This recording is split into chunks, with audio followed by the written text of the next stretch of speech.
ബംഗ്ലാദേശിൽ ഹിന്ദു വേട്ട തുടരുന്നു. ദീപു ചന്ദ്രദാസ് എന്ന ഹിന്ദു യുവാവിനെ ആൾക്കൂട്ടം തല്ലിക്കൊന്നതിന് തൊട്ടു പിന്നാലെ മറ്റൊരു ഹിന്ദു യുവാവിനെ കൂടി അക്രമി സംഘം ക്രൂരമായി മർദ്ദിച്ച് കൊലപ്പെടുത്തിയിരിക്കുന്നു. മുഹമ്മദ് യൂനസിന്റെ നേതൃത്വത്തിലുള്ള ഭരണകൂടം നോക്കി നിൽക്കെ അയൽരാജ്യത്ത് ഹിന്ദു വംശഹത്യ അതിന്റെ എല്ലാ പരിധികളും ലംഘിക്കുകയാണ്. ബംഗ്ലാദേശിലെ രാജ്ബറിലുള്ള പങ്ഷ ഉപാസനയിലാണ് അമൃത് മണ്ഡൽ എന്ന ഹിന്ദു യുവാവ് ആൾക്കൂട്ട ആക്രമണത്തിന് ഇരയായത്. ഡിസംബർ 24 രാത്രി 11 മണിയോടെ ഹൊസൻഡങ്ക ഗ്രാമത്തിൽ വെച്ച് ഒരു കൂട്ടം ആക്രമികൾ അമൃതിനെ വളഞ്ഞിട്ട് ആക്രമിക്കുകയായിരുന്നു.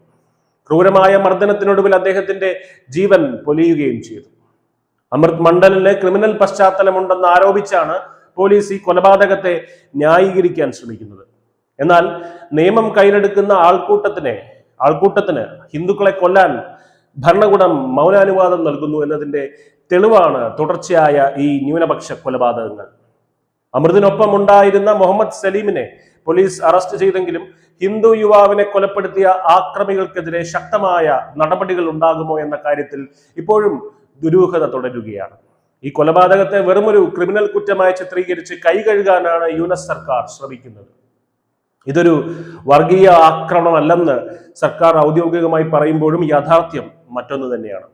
അവാമി ലീഗ് ഭരണകാലത്ത് ജീവരക്ഷാർത്ഥം ഇന്ത്യയിലേക്ക് പലായനം ചെയ്യേണ്ടി വന്ന വ്യക്തിയായിരുന്നു കൊല്ലപ്പെട്ട അമൃത് മണ്ഡൽ. ബംഗ്ലാദേശിലെ മാറിയ രാഷ്ട്രീയ സാഹചര്യത്തിൽ ഹിന്ദുക്കൾ ഒന്നടങ്കം വേട്ടയാടപ്പെടുന്നു എന്നതിന്റെ ഒടുവിലത്തെ ഉദാഹരണമാണിത്. കൊലപാതകങ്ങൾക്ക് പുറമെ ഹിന്ദുക്കളുടെ വീടുകൾക്കും സ്വത്തുവകകൾക്കും നേരെ വ്യാപകമായ ആക്രമണങ്ങൾ അവിടെ നടക്കുന്നുണ്ട്. ചറ്റോഗ്രാമിന് സമീപമുള്ള റൗജൻ പ്രദേശത്ത് ഹിന്ദു കുടുംബങ്ങളുടെ വീടിന് തീയിട്ട സംഭവം ഇതിന്റെ ഭീകരത എത്രത്തോളമാണെന്ന് പറയുന്നു.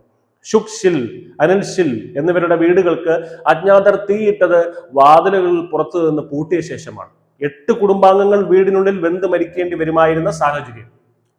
ടിൻ ഷീറ്റുകളും വേലികളും മുറിച്ചു കടന്നാണ് അവർ അവരുടെ ജീവൻ രക്ഷിച്ചത്. അക്രമികളെ പിടികൂടാൻ പാരിതോഷികം പ്രഖ്യാപിച്ച് പോലീസ് നാടകം കളിക്കുമ്പോഴും സാധാരണക്കാരായ ഹിന്ദുക്കൾ സ്വന്തം രാജ്യത്ത് അഭയാർത്ഥികളെ പോലെ ഭയന്നാണ് കഴിയുന്നത്. യൂനസ് സർക്കാരിന്റെ കീഴിൽ ബംഗ്ലാദേശിൽ ഹിന്ദുക്കൾക്ക് നീതിയോ സുരക്ഷയോ ലഭിക്കുന്നില്ല എന്നത് പകൽ പോലെ തന്നെ വ്യക്തമാണ്. വംശഹത്യക്ക് സമാനമായ രീതിയിൽ ഓരോ ദിവസവും ഹിന്ദുക്കൾ ആക്രമിക്കപ്പെടുമ്പോൾ അന്താരാഷ്ട്ര സമൂഹം പുലർത്തുന്ന മൗനവും ചോദ്യം ചെയ്യപ്പെടേണ്ടതാണ്. ബംഗ്ലാദേശിലെ ന്യൂനപക്ഷങ്ങളുടെ ജീവനും സ്വത്തിനും സുരക്ഷ ഉറപ്പാക്കാൻ ഇന്ത്യ ഉൾപ്പെടെയുള്ള രാജ്യങ്ങളുടെ ശക്തമായ ഇടപെടൽ അനിവാര്യമായിരിക്കുന്ന സാഹചര്യമാണിത്. News desk, news India Malayalam.